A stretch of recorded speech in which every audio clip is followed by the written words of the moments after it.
There's a very specific problem that causes the dreaded saggy middle in so many stories, and it isn't a lack of better plotting, it's a passive world. We are sold this idea that if our heroes are brave enough, they can achieve a state of final peaceful resolution. But this is a profound architectural error that results in countless novels either abandoned or failing to keep readers engaged. You see, most writers build worlds decorated with conflict, but the masters build worlds whose very architecture is conflict. And to build such an engine of sustainable narrative tension, I want to take you on a journey into the ruthless world of evolutionary biology. In Lewis Carroll's book Through the Looking Glass from 1871, young Alice finds herself in a bizarre predicament. She's holding hands with the Red Queen, and they are both running as fast as their legs can carry them. The wind rushes past their ears, but the trees and flowers around them remain perfectly still. Despite the frantic pace of the two characters, they never seem to leave the exact spot they are in. Alice, confused and out of breath, eventually stops, and the Queen explains the fundamental rule of her world. She tells Alice, "Now here you see, it takes all the running you can do to keep in the same place." 100 years after this book came out, evolutionary biologists jumped on this curious observation and gave it a name: the Red Queen hypothesis. This concept describes the inescapable reality of co-evolution, a perpetual arms race where adaptation is the bare minimum price of existence. Think of a cheetah and a gazelle. Over generations, the cheetah evolves to run faster, not to become the ultimate predator, but simply because the slower cheetahs starve. In response, the gazelle must also evolve to run faster, not to win the race, but because the slower gazelles are eaten. Neither species ever achieves a final comfortable victory. The immense effort does not push them ahead, it just keeps them in the game, because stasis for either side means extinction. This powerful mental model is the missing key for so many fantasy writers struggling with narrative inertia. And if you want a tool to help you map out your own story's foundational core, I've created a free fantasy story compass that you can grab via the link in the description below. Now, what the Red Queen hypothesis provides is an architectural blueprint for designing long-term dynamic conflict. It explains with biological brutality why your world and your central problem cannot be a stationary target. They simply must adapt for the story to have enough inherent drive beyond a one-conflict narrative. When you view your story through this evolutionary lens, you stop treating conflict as a simple obstacle course. A novice writer might design a plot that reads, "The hero must slay the dragon to save the kingdom." It is a straight line from problem to resolution. Our first story, thus, with its linear single-minded plot, ends as soon as the beast hits the ground. A narrative architect using the Red Queen hypothesis, however, designs a system. In this case, it reads, "The hero slays the dragon, but that dragon was the apex predator keeping the region's goblin tribes in check." Suddenly, the hero's victory creates a massive ecological power vacuum. Without the dragon to hunt them, the goblin population explodes, uniting into a horde that threatens the kingdom in an entirely different and overwhelming way. Do you see the difference? The concept of conflict has gone from a problem to be solved to becoming a self-perpetuating engine.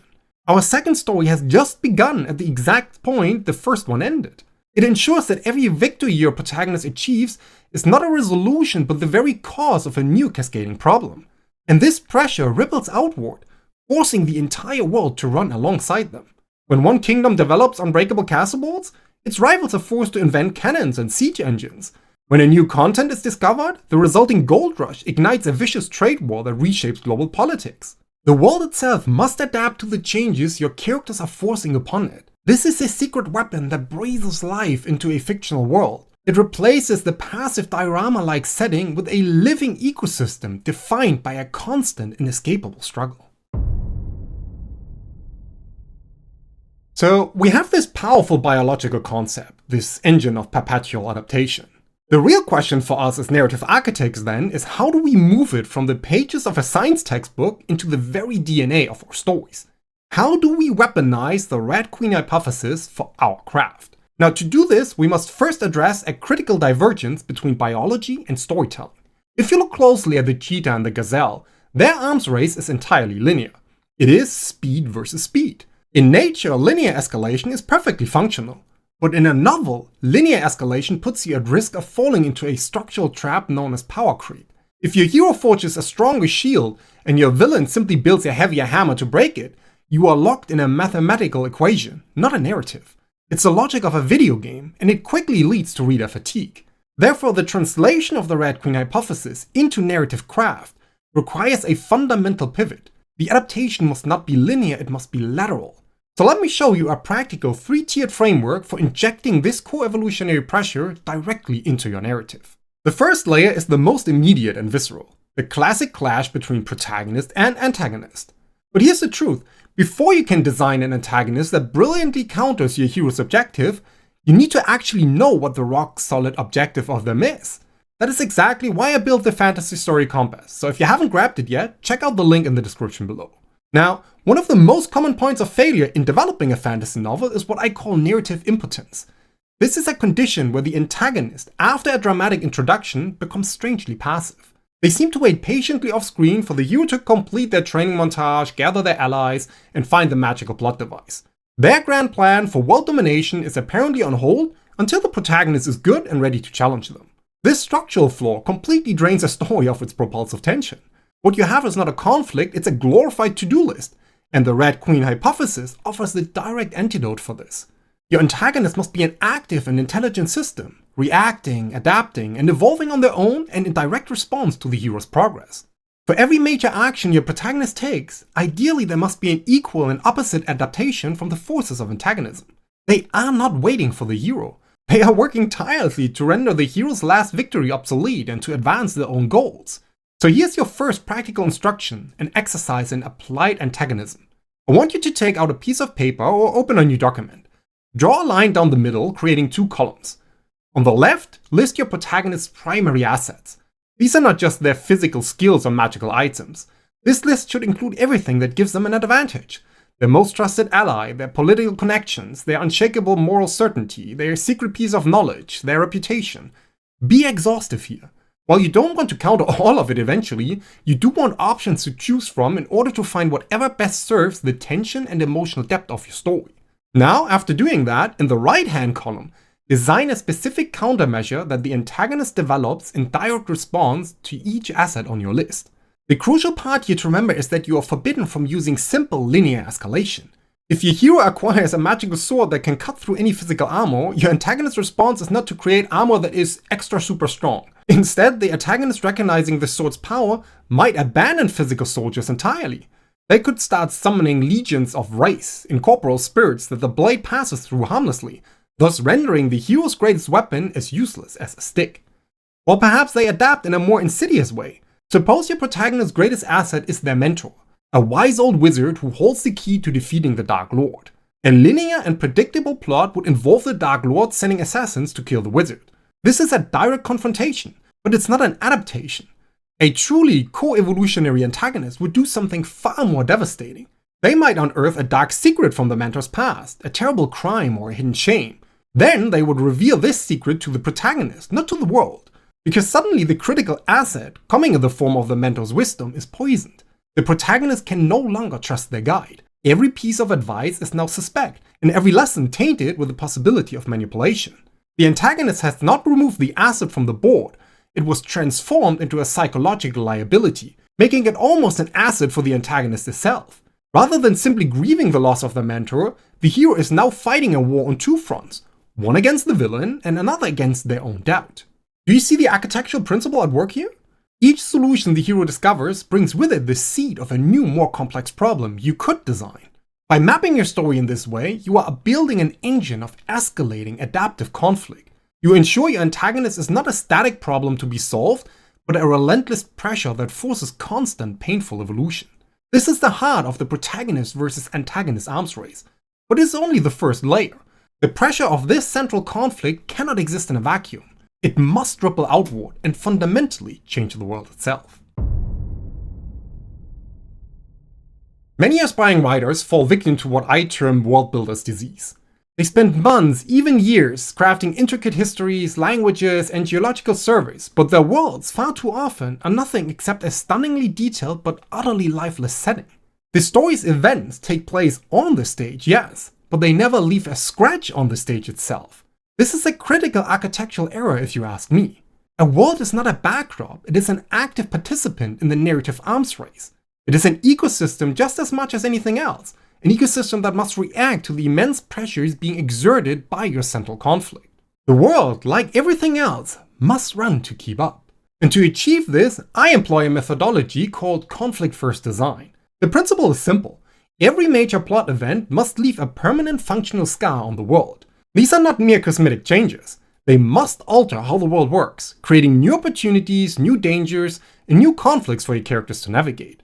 And here's a practical instruction for this step. List the 5 to 7 major turning points in your plot. This could be the fall of a city, the death of a king, the discovery of a new magic, or the eruption of a volcano. For each of these events, now brainstorm a list of permanent, functional consequences that radiate out into the wider world. Let's take the example of a great magical war. In a static world, the war ends, the heroes celebrate, and the world map looks the same, perhaps with a few cities labeled in ruins. This is a missed opportunity of colossal proportions. Using conflict-first design, that war creates entirely new realities. Perhaps the sheer amount of magical energy unleashed has created something like a magical radiation zone. Let's call it the Scour, which isn't just a blighted patch of land, it is a new and permanent biome entirely. Within the Scour, the laws of physics are warped. Gravity might fluctuate, time might flow unevenly, and the flora and fauna are mutated into bizarre hostile forms. This is now a hazardous physical location, a no man's land that separates kingdoms. This ultimately becomes a place where strange resources can be harvested, attracting desperate prospectors and ruthless corporations. A whole new subculture of scour divers might emerge, people who risk their lives in this toxic environment for immense profit. By approaching it this way, we have just used a plot event to generate a new location, a new economy, new social factions, and a host of potential new stories.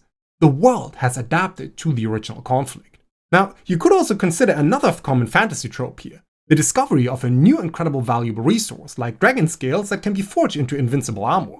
In a passive world, this is a simple plot device for the hero. They forge an armor out of the scales, get strong as a result, defeat the bad guy, the end. In a reactive world, however, this discovery could trigger a scale rush. The quiet mountain region where the dragons live is suddenly flooded with thousands of miners, merchants, and mercenaries.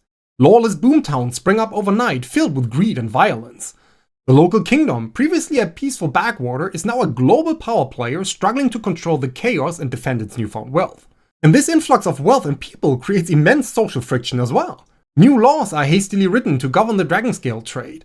A new class of super-rich scale barons emerges, challenging the old aristocracy. Rival nations, seeing their own power diminish, might form an alliance to invade and seize the resource for themselves, sparking a new international war.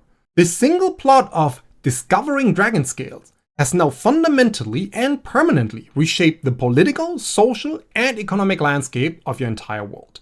The world, just like the characters in it, is running. This is the essence of conflict-first design. You're treating your world as a complex, dynamic ecosystem where every action has an unpredictable and cascading reaction. The story is no longer a tour through a static museum, it is a journey through a world that's being actively broken and remade by the character's choices. But while this external pressure, this constant churn in both the antagonist and the world, is immensely powerful already, it is meaningless if it does not force a corresponding change in the most important landscape of all, the heroes in our world. We have now architected an external arms race. The antagonist relentlessly adapts to the hero's strengths and vice versa, and the world itself is continuously scarred and reshaped by the consequences of the conflict, which creates a crucible of immense pressure. The final and most profound application of the Red Queen hypothesis then is to turn that pressure inward, focusing it directly on the protagonist's psyche. The external race is an engine designed for a single purpose, to force an internal evolution. Ultimately, we want to tell stories that resonate with readers, stories that are capable of touching them on a deep emotional level. If your hero ends the book as the same person they were at the beginning, only with more power or a new title, you have not told a story of transformation. You have simply reported a sequence of events. Now, this can work in stories like the original Sherlock Holmes, where a static character arc is enough, because what keeps the readers engaged is following a highly capable protagonist show off what they can do. But the primary focus of this YouTube channel here is to tell stories that aim at conveying a deeper meaning. Stories with a layer of depth behind all the amazing and epic facade of our fantasy worlds. And for that, the constant escalating pressure of the arms race must force the protagonist to shed old beliefs, abandon cherished flaws, and sacrifice pieces of their identity to survive. They cannot just get stronger, they must be forced to change. This is the layer where plot mechanics fuse with character arc to create true narrative resonance. So here is your third and final set of practical application. Go back to your list of major plot escalations, the moments where the antagonist adapts or the world reacts. For every single one of these external events, try to identify one corresponding internal cost for your protagonist. What piece of their soul do they have to pay to keep running in this race? Let us imagine our hero is a young idealistic paladin whose moral code is absolute. They believe in justice, honor, and never harming an innocent. This is their core identity. Then, the antagonist adapts.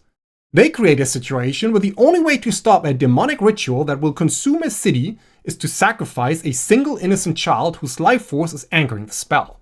There is no third option and no clever way out. It is an absolute choice between their moral code and the lives of thousands.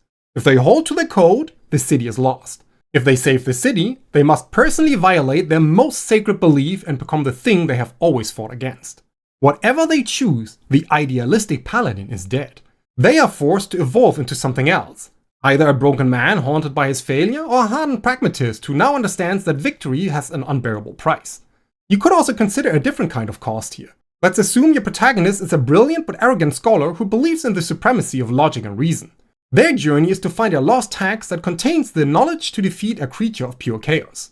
After a long and difficult quest, they finally find the ancient library, but the antagonist has been there first. The library is burning and there's only time to save a single book. The scholar sees the text they need to destroy the shadow creature. But next to it, however, is another book, one containing the personal emotional journals of their late mother, which they thought were lost forever. The plot demands one book, their heart demands the other. To survive the race to get the external prize, they must sacrifice a piece of their past, a chance to understand the person who shaped them. But if they choose the journal, they pay the internal cost of emotional closure. The consequences of the creature still roaming the world will haunt them, making the emotional victory feel hollow and incomplete. Either way, their choice will change how they view the cold logic they once revered. These kinds of payments force the characters to constantly re-evaluate who they are and what they are willing to become.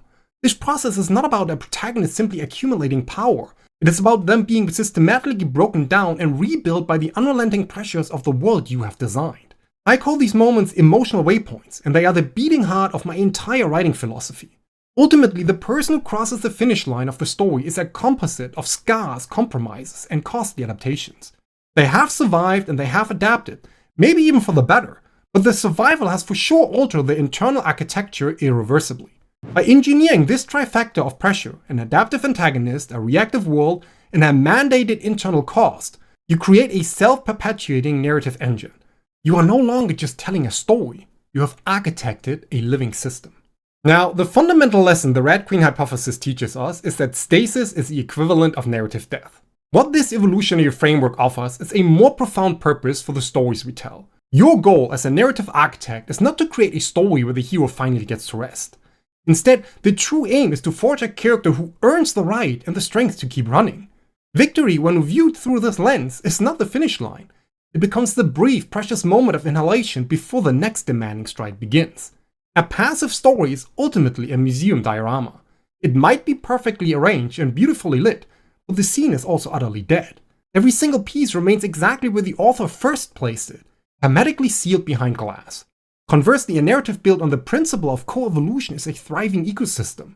A story like this is inherently messy and wonderfully unpredictable.